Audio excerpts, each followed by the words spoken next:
Good evening, everyone. Welcome to another edition of our Justice and Pieces guest speaker series. Today we have Justin joining us here. And Justin, first of all, thanks so much for taking the time and talking with me. Perhaps maybe you can give us the lowdown there. Tell us a little bit more of who you are. I try to find that out more and more every day. We're all in this internal search of who we are. No, I'm just joking. I'm a paralegal. I've been practicing for about 7 years. I do criminal law. I came up under John Struthers, who's the president of the Criminal Law Association, and Nia Singh, who is a prominent civil rights and human rights attorney in Toronto and Canada, to be fair. So it's been a great experience. I've gotten a lot of great guidance in that manner. And so I started teaching at Centennial in hopes to provide the students with some of that knowledge that I've been blessed to get. Other than that, I've ran mayoral campaigns. I've ran city council campaigns for the same candidate, I should say. So I don't want to make it seem like I'm out here doing it for the same guy. We didn't win, so take from that what you will. And I've just been kicking around the old courts and making a name for myself. I had a baby, as you can hear in the background. He wanted to say hi, but other than that, just paralegaling in every sense of the word. Sorry. All right, so Justin, let's maybe kind of certainly look at criminal and provincial offenses here, and maybe get started. You can tell maybe a little overview of kind of what practice is like in those areas. I know everyone asks, what's a typical day in the life of a criminal defense paralegal? The answer is going to be, as we always say, it depends, right? But perhaps you can kind of share some guidance on what it's all about. Well, I enjoy criminal law the most. I feel it's the most consequential. And with the expansion of our scope of practice, it's been actually quite invigorating. Some of my favorite stuff to defend is mischief charges and criminal harassment. I know it seems a little crazy, but with the advent of technology and the ability to get a hold of people in so many different ways, the amount of criminal harassment charges that have been laid is greatly increased. But a day in the life of a defense paralegal is you wake up, you get some breakfast, you brush your teeth, hopefully before you get some breakfast, you get dressed, you put a tie on, and then you hit the old court circuit. Nowadays it's on Zoom, so it's a little different. They did build a new Toronto courthouse. I do intend to go down there and check that out. But for the most part, it's a Zoom life right now. I should mention I also attend court on instead of for lawyers, which is another great opportunity I always tell my students about. There's a way for you to do agency work where you can attend court for lawyers for a per appearance fee.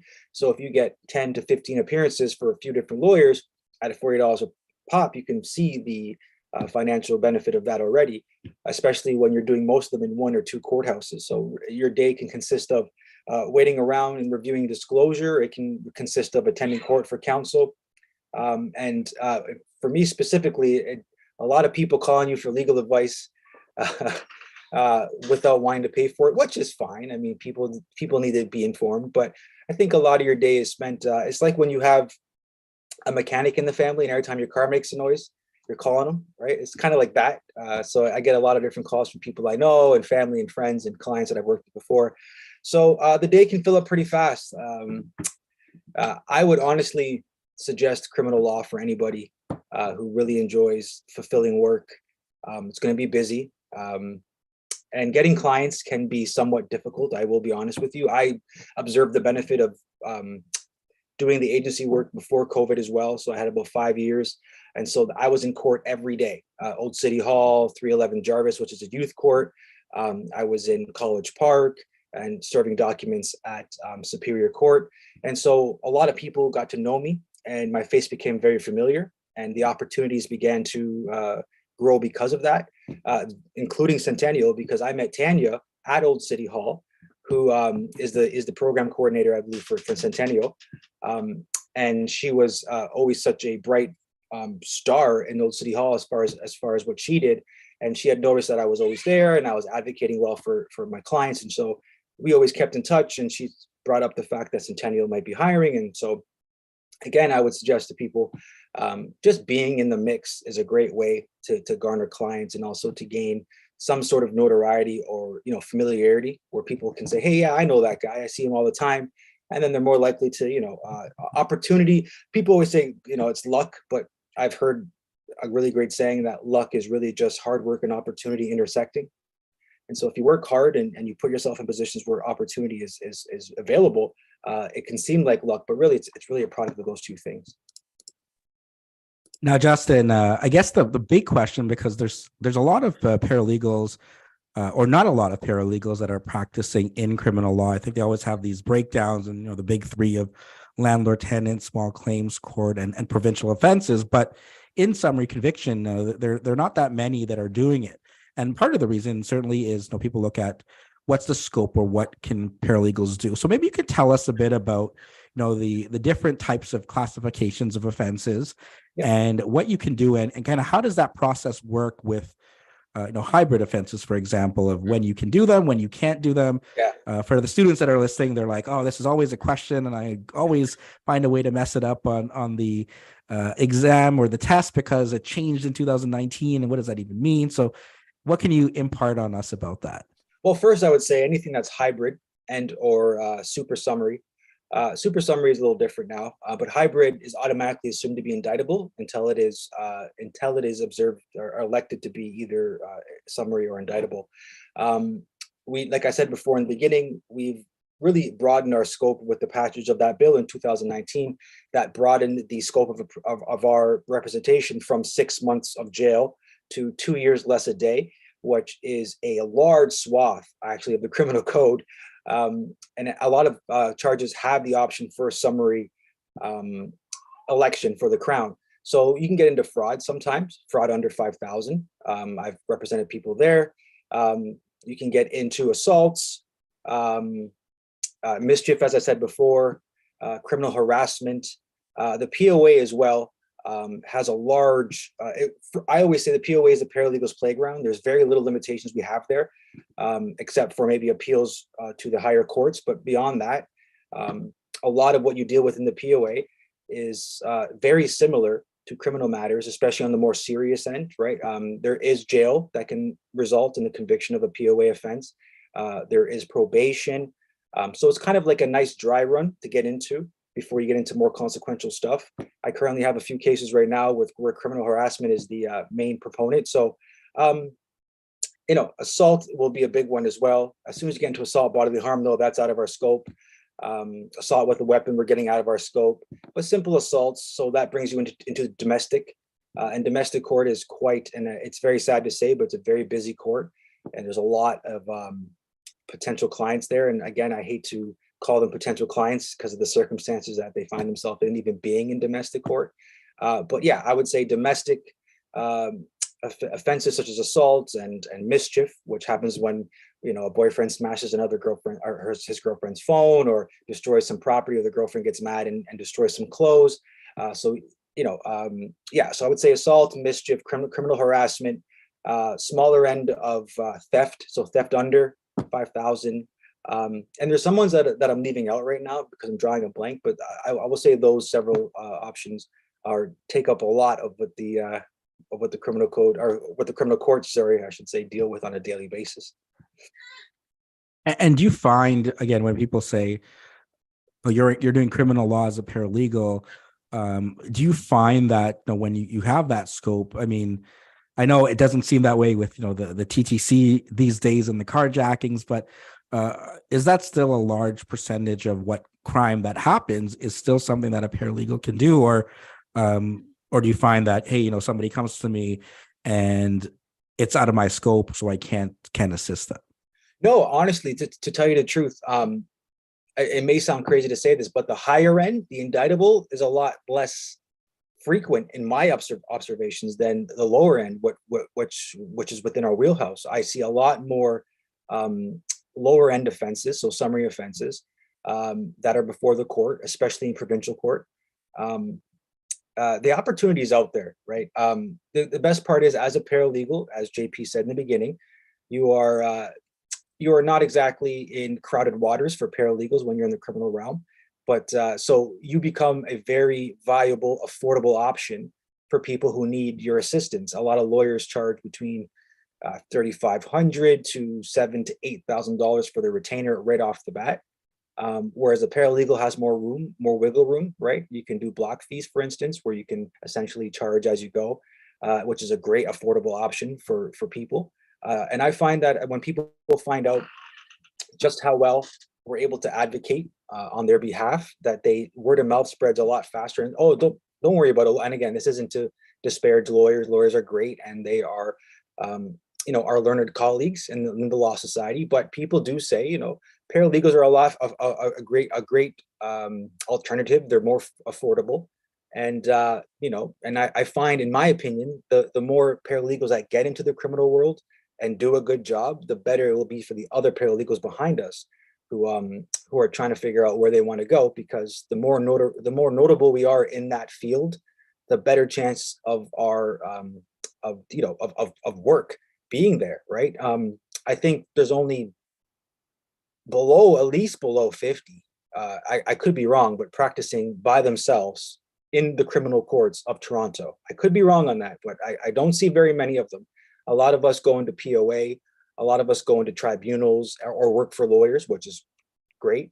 In fact, I tell my students a lot of the times, the first thing you should do is get a job with the lawyer, get known, get that credibility. So this way, when you go out on your own, people already associate you with being able to get stuff done, right? With comprehension, which again is a big law society thing too, right? Your ability to be 100%, what's the word? Not complete, not essentially know what you're doing, right? Competent. There we go.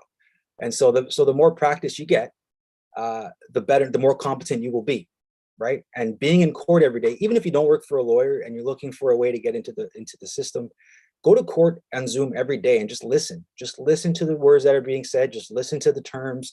Listen to the context of those terms and phrases. And I promise you, it will all start making sense, especially when you're taking JP and myself's class. It will all start clicking because we're going to give you all the best information. And then, again, just being there, being a face, calling law firms. Hey, listen, just so you know, I can do agency work. I'm a licensed paralegal. We'll take you a long way. But so I would say that our profession is broadening more and more every day. And I'm working against my own self-interest here, but I would love to see more paralegals in the criminal realm. I believe we have a place in the courts, and I think it's a prominent place. And as somebody who stands next to lawyers on co-accused matters and commands the same respect from the court, I could tell you that there is an observance of our station. We are not seen as less than in the courts. It may seem like that sometimes, especially with the whole sign-up situation. That's a whole different conversation, because lawyers get called first before paralegals, which again, totally fine. But I would say that we do observe respect. We do observe appreciation from the court of what we do. Now, Justin, I guess perhaps I certainly know now for students that are listening, you're like, okay, I want to know the goods there about what's going to help me understand the process. And I know you also teach provincial offenses, and whether you want to look at the Highway Traffic Act or again the criminal code. Could you maybe touch on and compare maybe the two from, let's say, once that client walks in, they're released or they've got their ticket, and going from that point to a matter potentially being set down for trial. What's the process like? So I do. Do you want criminal or POA? Yeah, let's start with criminal first, and then compare it to POA after. Okay. So criminal, perfect example. I have a guy right now. He essentially was charged with assault in a domestic. First thing I do is, of course, get their version of events. But my way of doing it is I have them sit at home and write down in an email. So unencumbered, uninterrupted, just their version of events. And then what I do is I parcel those out, into paragraphs and number those paragraphs, and then do follow-up questions below each paragraph. So then when I do the actual intake interview, what I'm doing now is following up on the version of events that they provided. I'm not interrupting them. I'm not stopping their flow of conversation, which can really stunt somebody's ability to share. And once they get into that flow, once you interrupt somebody, they kind of forget what they were saying or whatever, whatever it may be. So once you get that version of events, you wait for some disclosure. Sometimes though, if it's quite obvious through the client's version of events that there's some sort of mistaken action here by the police in charging this person, you can send a little preliminary email to the Crown's office saying, hey, listen, I'm attached to this file. I think there's some way we can work this out. shoot me an email and let's get this conversation started. Or you can wait, which is probably more beneficial to you, for the disclosure, review it, get the information you need, and then conduct a Crown pretrial. From that Crown pretrial, I always say there's two types of Crown pretrial. There's a Crown pretrial with an eye towards resolution, where you're looking for, what can be done on your client's end to help the Crown consider a withdrawal or a more amenable, option for the plea. So if, for instance, anger management, counseling, alcohol treatment has been examples of stuff we've done in the past, community service, some restitution. Restitution is a financial amount that is paid to the victim of the purported crime.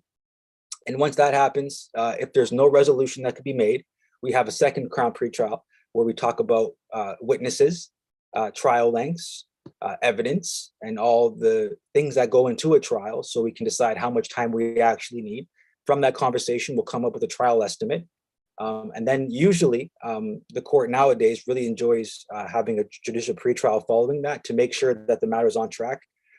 So a judge, it's very informal. You sit in the judge's chambers. Nowadays it's on Zoom, and the judge just oversees the exact same thing that you had during the Crown pretrial, where you discuss witnesses. The judge will either whittle down or reinforce whatever the witness list that you guys have that we provided or the Crown has provided.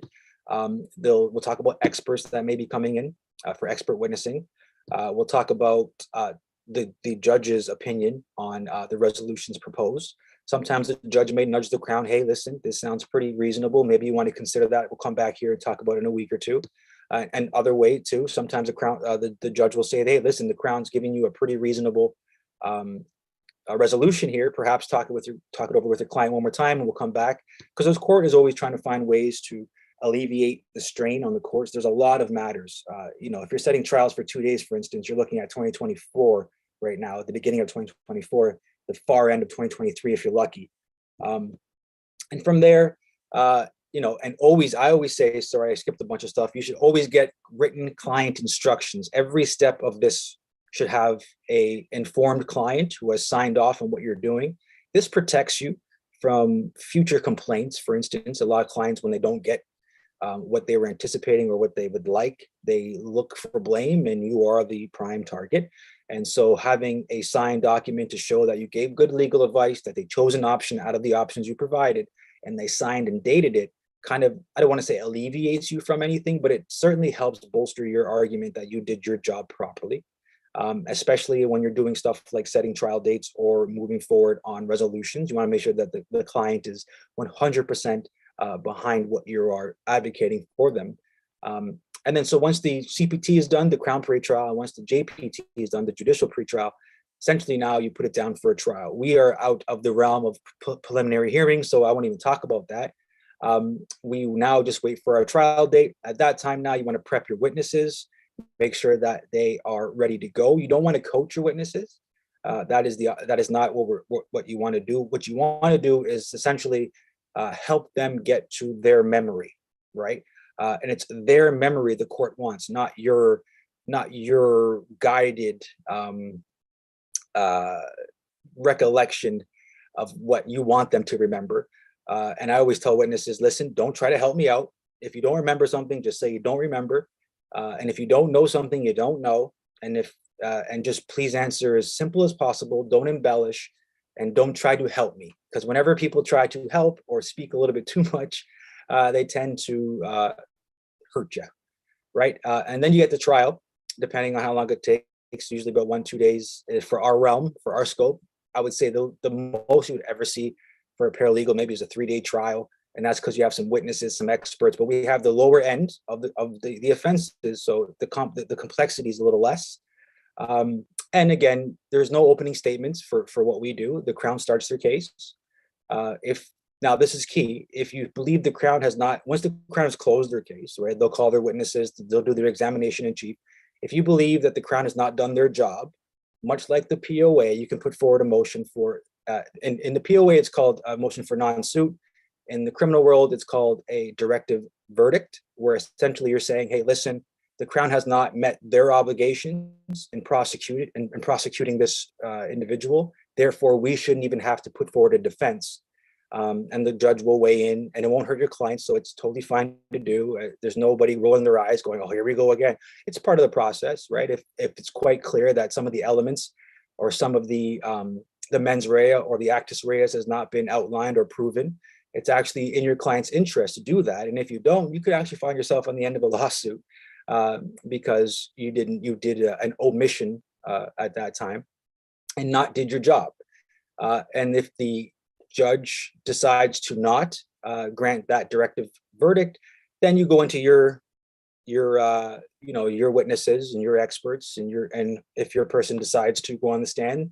I should note, none of your clients never have to go on the stand. Everybody has the right to not be seen as incriminated for not participating in their trial in that manner. But there is case law that on appeal, the appeal can be rejected based on your your clients not giving testimony. I've seen it happen a few times with a colleague of mine. And so we tell clients all the time, listen, you don't have to go on the stand, but just so you know, it will affect, or it could affect, your appeal and the likelihood of it being accepted. So once you've closed your case now, you wait for the judgment. The judge gives their judgment. Don't roll your eyes, no huff and puff. Just take it on the chin if you didn't win, and don't jump up and scream and high five your client if you did. Reserve yourself. You are a member of the Law Society and an officer of the court. The best thing for you to do is to act accordingly. Take diligent notes on the decision, especially if you lost, because whatever the judge is giving as his reasonings will definitely go into how you appeal. Or if you're in the criminal, how you would provide notes to the lawyer who's going to appeal, and if you're in this POA, how you yourself may appeal, depending on who presided over the trial, whether it was a justice of the peace or a judge. And for my POA class, they know exactly what I'm talking about. But yeah, and then once that happens, if you lost, you move into sentencing. And here's where you get to be somewhat of a storyteller. This is where you try to convince the court of who your client is, because at this point, all they know of your client is what's been alleged. And, only this very narrow portion of this person's life is being discussed during the trial. So if you lost, now it's the time for you to advocate on your client. Hey, listen, he's a camp counselor, he's a community leader, whatever it is. And this way you are not only relying on the court to have a logical look at it, but you also want an emotional appeal, right? So you having a good speaking cadence, some peaks and some valleys will help. And again, what you're doing is advocating for your client, trying to get them the best sentence possible. I don't know how deep you want me to get into this, but there is joint submissions, and then there is another type of submission where you guys both agree there's a guilty plea here, but you don't agree on the sentencing. And then there's open pleas where it's essentially both sides are going to go and decide. Well, I think that would be it. So it'd be either a joint submission or an open submission. Joint submission being you and the Crown agree on everything, and we're just going in and button it all up, and the judge holds discretion, or the judge holds discretion on whether or not to accept that plea. And I'll give you a quick example. I was doing a plea with somebody for a assault charge. A young man got into an altercation with his girlfriend, and the details were quite how can I say they didn't look good for my client. But I was able to negotiate a conditional discharge, which was a great outcome for him. And the judge almost didn't take it because of the facts that were read in and their observation of those facts, right? Those aggravating factors. But thankfully, the judge didn't want to get in our way, so they went with the deal. But if you go into open submissions, it's you and the Crown arguing over what the sentence should be. You bring in case law, you bring in arguments to show, hey, listen, this guy got this much time for, or only got this much time for this charge, and upon conviction only did this, and so on and so forth. So essentially, case law becomes part of the argument itself as well. Case law is used in every portion of the law, from bail to the trial to the sentencing, right? Case law is our guidestone a lot of the times. But yeah, so I don't know if I overspoke on that one, but that is for me A to Z, preparing for a client. Now, Justin, and great overview there for everyone listening. Anything different in POA matters? I know initially we were just talking about criminal, but you kind of weave both in there. Someone gets let's say a distracted driving ticket. They're on their cell phone, like some of our students always on their cell phones, and police pull them over, on Ashtonby, and they get a ticket. What's the process, if anything, differently from what you just talked about on the criminal side versus that? Actually, the beginning process is quite different in the sense that you have to either, depending on the charge, for instance, distracted driving, I believe it's a part one offense currently. So you can either decide that you want to pay it out of court on a set fine being the amount that is meant to persuade you from going to court and fighting it, or you could select an early resolution meeting, which will give you a chance to speak with the Crown, give some due diligence, which is your some excuse or some reasoning as to why that person may have been doing what they're doing, and or maybe the officer got it wrong. Depending on the fact scenario, and or set it down for trial. Only when you set it for trial do you get disclosure, right? So I always tell people there's nothing wrong with requesting a trial, getting disclosure, and then booking the early resolution meeting. One does not preclude the other. And this way you have a more fulsome understanding of the events. This way you're going into the early resolution meeting with a little bit more weaponry in your holster. But yeah, so in criminal, you get disclosure as a means of process. It's one of the first things you get in the first or to second appearance. It's provided by the Crown. There's a Crown position and so on and so forth. For POA, you have to kind of request disclosure through requesting a trial. And even then, you still have to do a disclosure request form. And if you want more fulsome disclosure, you either have to do an additional disclosure request via email and or a motion if the Crown is not playing ball to get that disclosure that you deem to be necessary. After that, it begins to more resemble criminal, as it's the same witness prep, the same prosecution starting. If you don't believe the prosecution's done their job, motion for non-suit, like directed verdict, and that gives the justice or the justice of the peace, the prerogative of deciding whether or not the Crown has met the elements of the offense. If they haven't, they will be granted. It will be a judicial stay by charges. If not, it moves on to your side. You do your witnesses and your experts, and then you get the same judgment, right, and the same sentencing. But the outcomes are a lot different in the POA, where usually you're looking at a monetary fine and or some prohibition, such as either a driving prohibition. Sometimes your license gets revoked depending on the severity or the repetitiveness, of your offense. So if you're somebody who continuously is on their phone and getting caught, the likelihood of your license being taken away gets higher and higher every time. The courts do get sick of seeing the same people. I've seen it with my own eyes. People who don't get it, the court wants to make sure they get it. Now, just one thing there, I think we missed, and certainly, an example being, after Jordan, right, that there's all these 11B and other charter applications. So maybe you can talk about that process. I mean, certainly could come up both in POA matters and criminal matters, but perhaps you can give us a couple of different charter applications you've brought in the past or dealt with, and how that process works. And that's not necessarily even charter, but pretrial applications as well, and kind of the time periods, how that plays in before trial. Well, for criminal, it's a little different. For criminal, a motion is usually heard before the trial date, especially a pretrial motion. So if you have Garofoli, where you're contesting the ITO, which is the information to obtain, which is what the document they use to get a search warrant. You could, for instance, we had a client where they were relying on the information of a paid informant.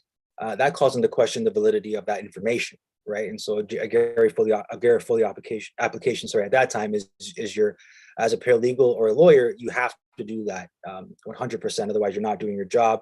Other pretrial motions, 11B, the Jordan analytic from RV Jordan, it was discussed. It gave the Crown essentially a clock of how long they could take with matters, because sometimes the Crown can drag. It's a very busy office and they put matters over a lot, especially when they're understaffed. And they keep, a lot of people don't realize this, but the Crowns change every 6 to 8 months. They do a rotation, and therefore now a new Crown has to hop on. They have to get reaffiliated with familiar with the case. That could cause some backlog. So the Jordan analytic kind of set a time. I don't have it on me right now, but I believe it's 36 months for indictable. I could be not 36 months. Sorry. What 30, is it? 30, Pardon me? 30. 30 months. That's it. Yes, for indictable, and for summary, it's 26. I can't remember offhand right now, but yeah, thank you for the help, JP. And essentially, so the 11B application, essentially what you're arguing is that the court has taken too long in their prosecution.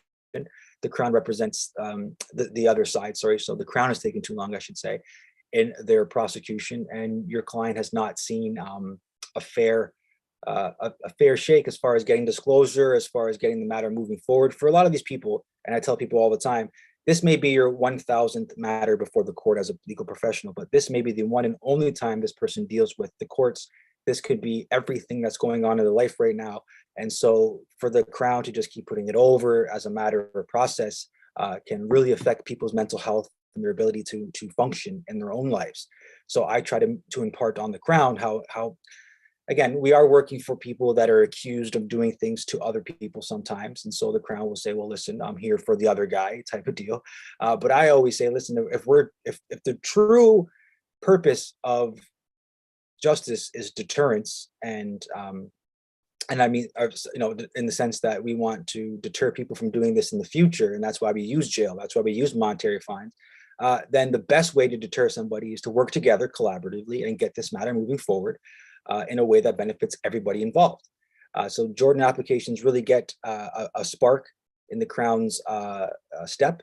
The first thing you would do, though, is do a judicial case management, which is you essentially ask the matter to go in front of a judge, and you make your arguments. Hey, listen, I've been waiting for disclosure for this long, or I've been waiting for a response from the Crown for this long, and the judge will do something called peremptory, or mark the information peremptory for, and that means that by the next return date, the thing that you've asked for, if you've gotten what you've wanted, has to occur. So whether that's a new crime pretrial that you're trying to have, whether that's disclosure that you're trying to obtain, that is essentially ordered by the court to be provided to you. Also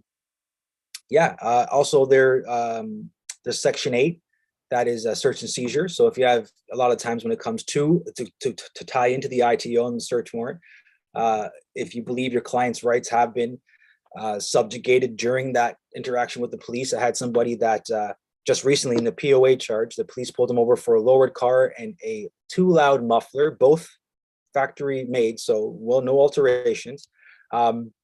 And the officers charged him with fail to identify. And after getting the body cam video, it was made clear that they never even asked him his name.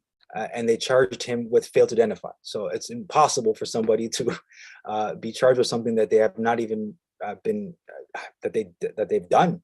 And so that charge is getting withdrawn based on my observations of the video and the officer's conduct. And as a result, they searched my guy's vehicle, and I was going to do an application for that, but unnecessary now, because I believe that the nature of their search was wrong, because of the interaction with my guy in the beginning was wrong, right? And although we don't have fruit of the poisonous tree doctrine in Canada, we do have the same principle that the beginning of the interaction is just as important as whatever the outcome is. And that's why a lot of guys, for good or bad, who have a gun in the car, for instance, if the reason for pulling them over was wrong, everything gets thrown out. And the public doesn't like that too much. But I always say everybody's a judge, jury, or executioner until they're before a judge, before a jury, or about to be executed. And then they want all the rights, they want all the applications. So society, has a view of our job sometimes that we essentially, we facilitate people's nonsense. That's the way it's been described to me before by some family. But so applications in the criminal, quite often you're going to get Garofoli applications, 11Bs, Section 8, Section 7 too, for liberty, people's liberty being, infringed upon. And the POA, the most you're going to get, really, to be honest with you, is maybe 11B as well, and maybe some disclosure motions where you're looking for more disclosure and the Crown's not really moving forward with what you're requesting. The POA is pretty straightforward. So there's not, in my opinion, a lot of room for those types of motions. I know some lawyers like to do as many motions as possible in order to find a way. That's not my practice. I like to do the most reasonable approach possible, because I like to observe respect on both ends, right? I like the Crown not to roll their eyes when they see me. I want them to take me seriously. And if I do an application, I want them to take that seriously. I don't want, oh, here we go again, another application by Rochester, and it becomes essentially just part of the gig, right? Oh yeah, let's do 7 applications. To me, that is a form of I don't want to say. To me, that's just overkill. I'll just put it that way. All right, Justin, and actually, sort of before one of our students here is like, oh, Justin mentioned 23 months or something off the top of his head. It's 18 there on the summary conviction. Thank you. So write it down there for those of you listening in case I ask it next Friday. So I guess let's get into trials, right? In terms of a matter goes to trial, and sort of you've talked about preparation leading up to that point, but first, obviously, the Crown is going through, and again, the same thing, obviously, in POA or criminal, depending on the kind of charge, right? If it's a traffic ticket versus, we were talking about domestic mischief and assault. So, what do you want to do when you're listening to the Crown call their first witness, probably the officer in charge? Yeah. How do you prepare to cross-examine, and what are some, maybe you can sort of demonstrate kind of a line of questioning from a previous case of your goals in your cross-examination? So for me, cross-examination is all about undermining whatever the Crown has tried to establish with their witness. A lot of the times you could use their previous statements, whether the officer had something written in the book, and now that they're on the stand, they're saying something completely different. I'll give you a quick example. Myself and Nia Singh were working on a case where a gentleman was staying in an apartment that he had just rented, and previous to him, a known quote-unquote criminal lived there, and the officers obtained a warrant based on that old information. Our guy was subject to a raid as a result. He was severely injured. He almost lost his left eye.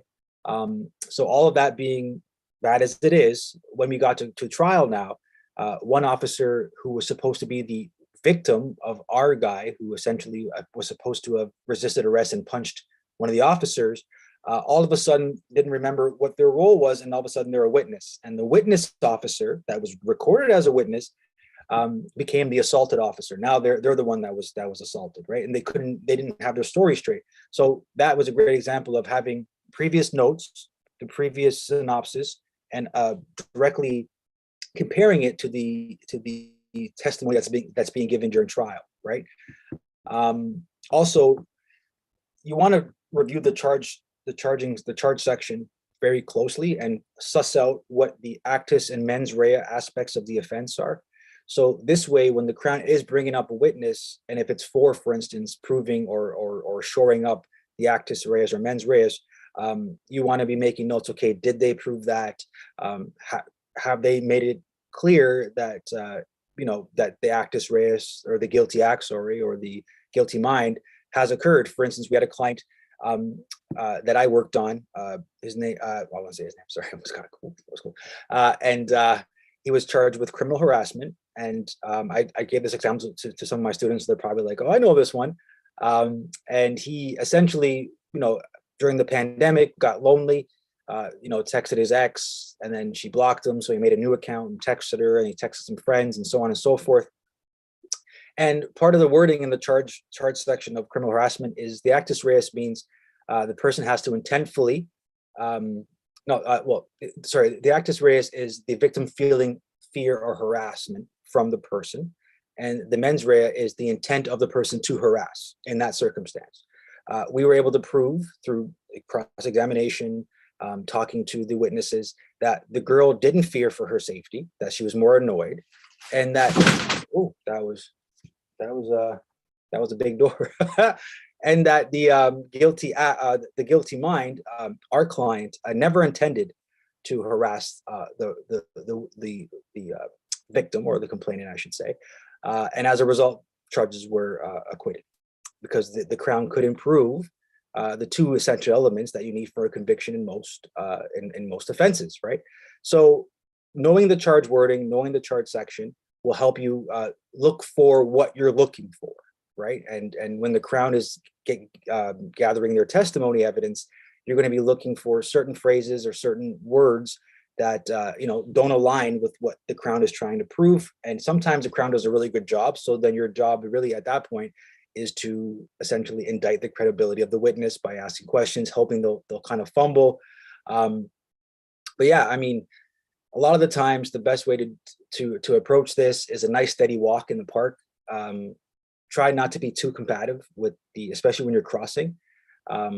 You want to be essentially relatable. You want somebody to start talking to you. You don't want them to feel like you're the opposition. And then usually people will start to give you a little bit more information. Also, silence is key. A little pause here and there, a little blank stare while after they give an answer. People tend to fill silence with words. And when they do that, they tend to incriminate or totally put what they said into shambles. So I always say, listen, ask a question, let them answer, and just kind of give them a little 5 seconds, just 5 seconds. It feels like a long time, but just take 5 seconds and you'll see a little, sometimes people shift in their seat. They'll start to turtle a little bit. They'll start fidgeting. They'll start looking around. I start looking at those moments as, okay, he was uncomfortable with this line of question. Let me bear down in this, right? Oh, I could tell that when the Crown asked this, they weren't too confident in that by their body language. And, sometimes the tone of voice. A lot of what we do ends up becoming behavioral observationalists, right? We're going to observe behavior and mannerisms and body language to suss out weaknesses in what somebody's trying to say. So yeah, that would be my advice. Now, the next part, I mean, assuming, let's say you're going to call your case, whether you're going to call your client or maybe a witness, maybe in that example, I don't know if there was like a friend of your clients that happened to be, in the park where the police were. How do you kind of do your direct examination when you're trying to get information out of your witness? And certainly, you talked about initially preparing the witness, so you can certainly recap there of the importance of doing that. But how do you get all that information? What sort of strategies there for examination in chief? Yeah. So first, the key thing you want to do is sit down with the witnesses, get a clean version of what they what happened. Sorry, so you know what to anticipate, right? Never ask a question you don't know the answer to, that you're not anticipating the answer from. Sorry, and never ask a question that you don't want the Crown to bear down on. Right? Never bring up something. So, for instance, if you don't want your guy's past driving record or criminal or record to be, especially in the POA, the past driving record to be brought up, don't bring it up, right? Because the Crown can't compel your guy, for instance, to testify. But if your person does decide to go up on the stand and testify, as an example of your client doing the witnessing, giving testimony. Don't ask questions that could bring the Crown to, he brought up your driving record, and then now they're going to bring it up and bear down on that. So be careful what you're saying, and leave your questions don't direct your client. So instead of saying, you said that you didn't assault the person on March 27th, so on and so forth. Can you further explain? Would be a great way of doing that, as opposed to saying something like, trying to do examples on my feet here. Now I'm going to lose it. See, when you're on live, this is what happens, right?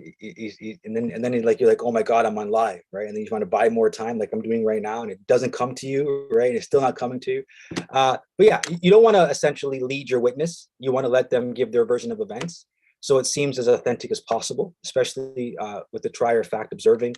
We don't do jury trials, so you don't have to worry about the public or the jury being dissuaded by that. But you will be called out for directing your client's testimony. So you want to leave it as open as possible, but with essentially, so what happened on March 27th in your estimation? They'll give whatever happened, and then you want to just keep narrowing down based on their answers. You don't want to give too narrow of a question that puts them in that sort of box.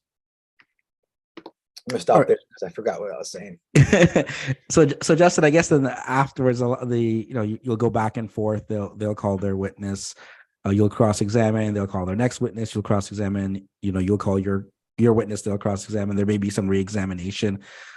We get to closing time, right? Closing submissions.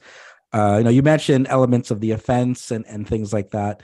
What, in terms of looking at that and then looking back at the evidence that came out, how do you kind of prepare?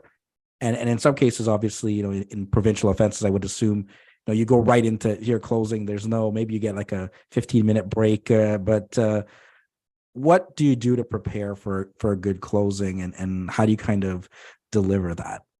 Well, for me, the closing starts right at the beginning of the case, right?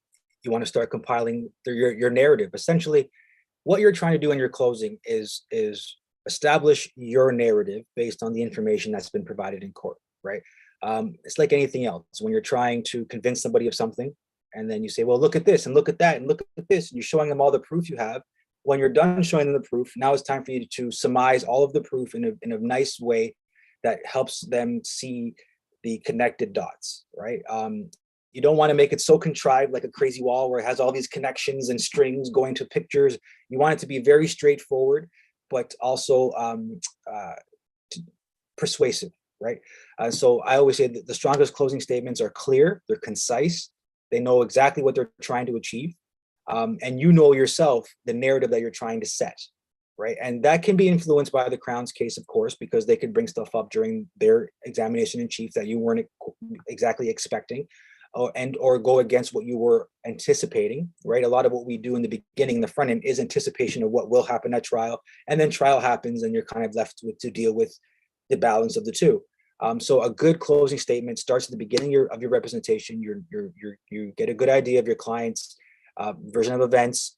You look at the disclosure, you craft a narrative, and you try to provide that narrative to the trier of fact, or the justice, or the judge in criminal, to essentially bring them over to your side, right? Um, People have this view of the court, where the court is essentially part of the crown, but the crown is like one side and you are one side, and the court just decides who's done a better job of convincing them of their narrative. So you being able to speak publicly, have, again, good cadence, good peaks, good valleys, getting good attention, and also being able to invoke somewhat of an emotional response from the trier of fact or the justice, will aid you a great deal. So the best thing I could tell you for preparing is write out your closing statements, do them in front of friends or family, uh, get some feedback. Hey man, you're a little stiff over here, or like you get a little monotone around this area, and try not to make it information heavy.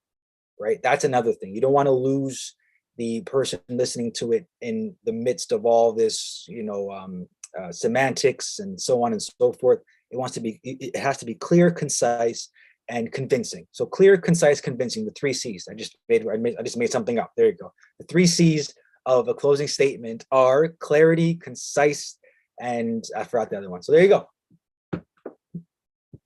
There we go. Certainly maybe that's gonna be a question there. What are the three C's according to Justin Rochester there? Next piece, I guess, maybe the last sort of thing, or second last thing on the criminal or POA matter. You touched on sentencing before.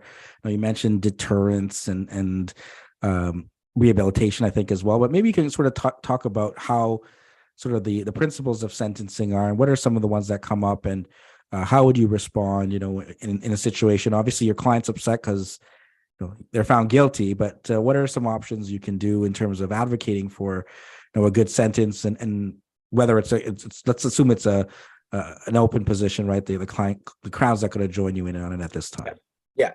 So what I do at that point, if it's open and the Crown's not joining me on our submissions for a sentencing, I try to appeal as much to, essentially what I want to show them is that any disruption to my client's life will only further exacerbate what they're accused of, right? So for instance, if they're accused of selling some drugs or assaulting or whatever it may be, I'll give you an example. The guy that got raided and lost his eye, and then the two police couldn't figure out which one was which.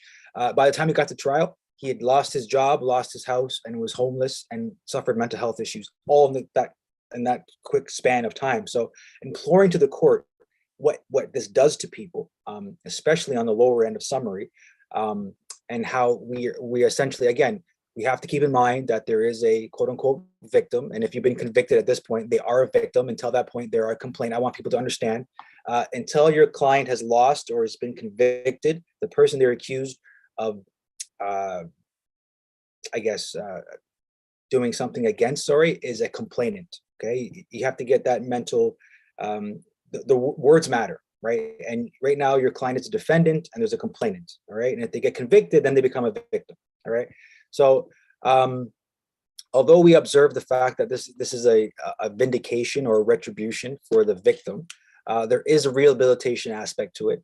And I always try to advocate that removing somebody from society if there's jail time, and or providing such stringent conditions on them, such as house arrest or curfew, could only further exacerbate their current situation by dislodging them from whatever progress they have made. Because a lot of people, when they get in trouble, they hop to and they start doing better, and they want to show the court that they're doing well. They'll get the job they wanted. They'll get they'll get a job, that I wanted them to get, I should say.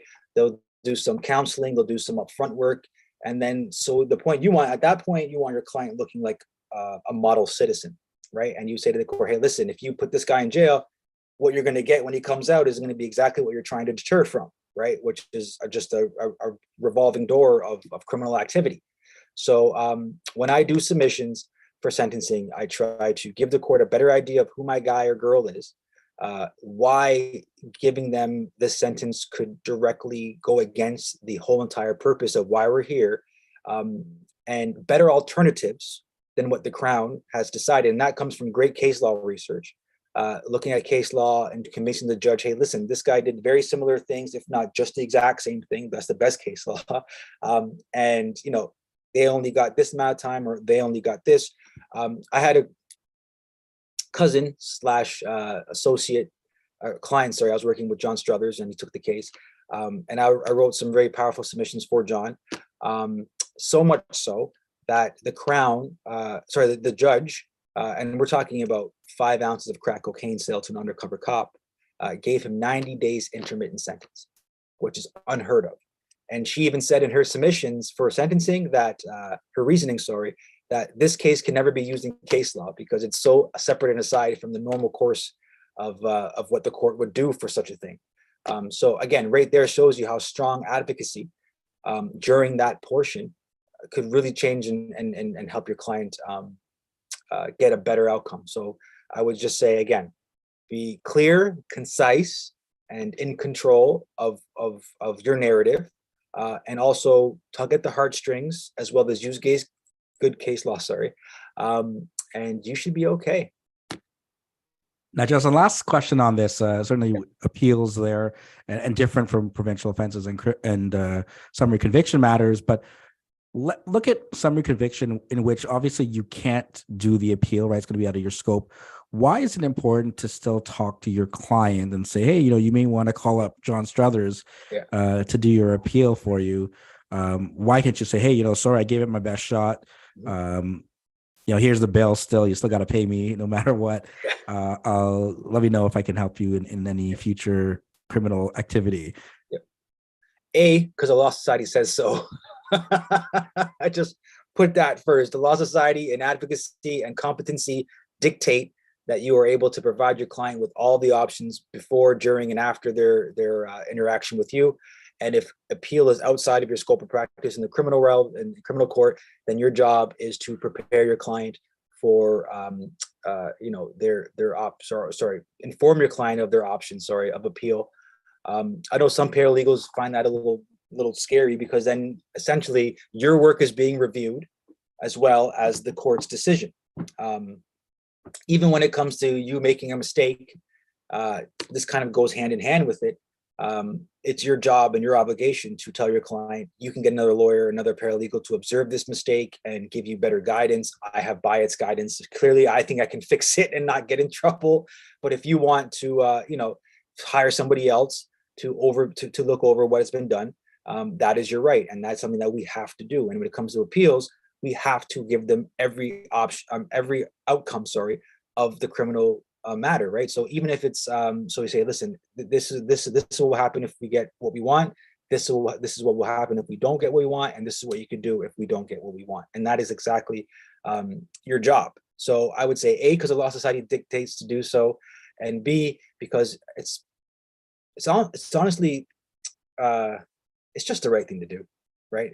Giving your client the most information possible about their rights also makes the good old-fashioned paralegal profession look good too, because we look like stewards of justice, and we can guide people towards justice if we can't provide it.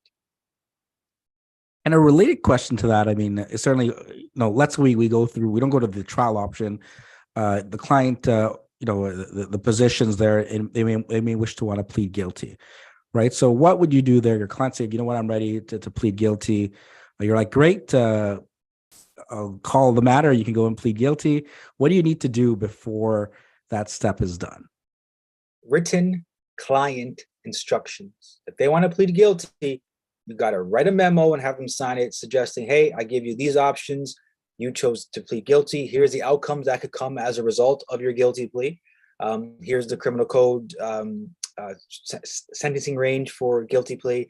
Here's some examples of what I've seen as far as what people have received on a guilty plea. Have that person sign it so there's no discrepancy of whether or not you've properly prepared them for that guilty plea, because I've seen guilty pleas fall apart when somebody says, well, I didn't know that, or he didn't tell me that.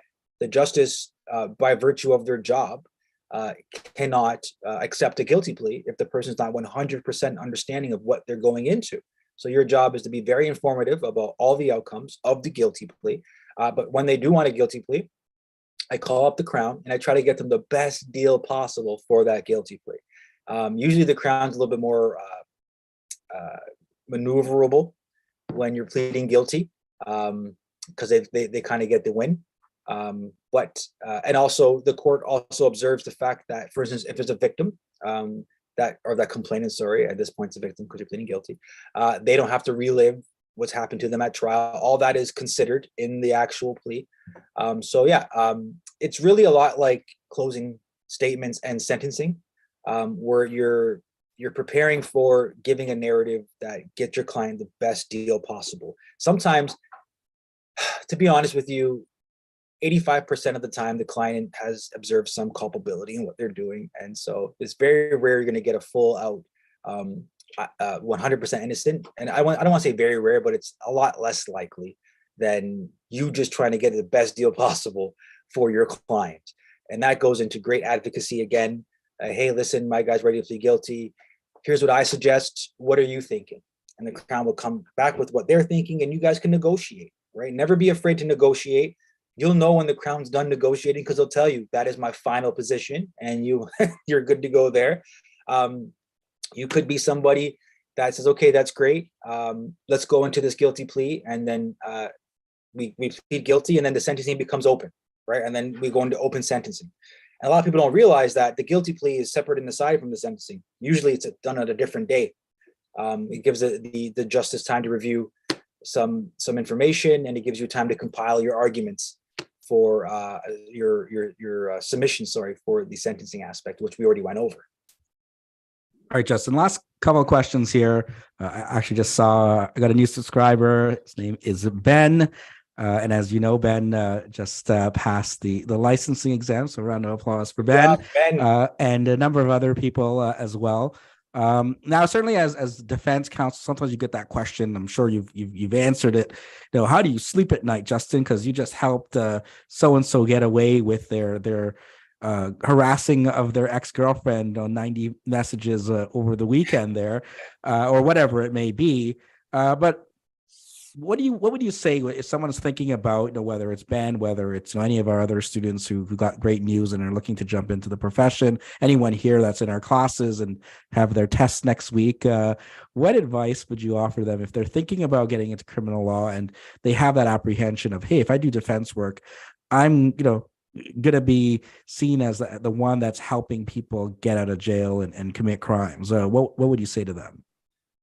The first thing I would say is that we defend the rights of the worst of us to ensure the rights for the rest of us, right? It's a slippery road. If we started to arbitrarily decide who and what is guilty based on anything else but a proper trial process, then who's to say that it won't happen to you one day? That you'll need all of those rights. You'll need all of those applications and motions and advocate. But now we live in a society where no, you look guilty, you're guilty, right? So it's really it's part of the job to defend the worst of us, so that the rest of us, can observe the same rights. Because to be true, a lot of us will end up either in a POA court or criminal court at one point in our life. Nobody's perfect, right? At the same time, when I work on the more serious matters with my colleague, Mr. Singh, it gets a little harder because these are people who are charged with possessions of firearms and assault with weapons, and it gets into the nitty gritty. With that, I would say again, everybody deserves a defense, and we're doing our role, right? In order to ensure, again, proper observation of rights for all of society, we have to even give those rights to people we don't think deserve them. It's just a fact, and there has to be people there that can represent those people. And so it's not about whether or not you feel good about yourself, but you have to understand your role in the justice system. Now, are there times where I go, this is the guy's third time going out, and now he shot somebody, and I'm going, and with my colleague, Mr. Singh, we're kind of having conversations in the background. And yes, there are times where we feel a little, I don't want to say responsible, but facilitating of some of the criminality.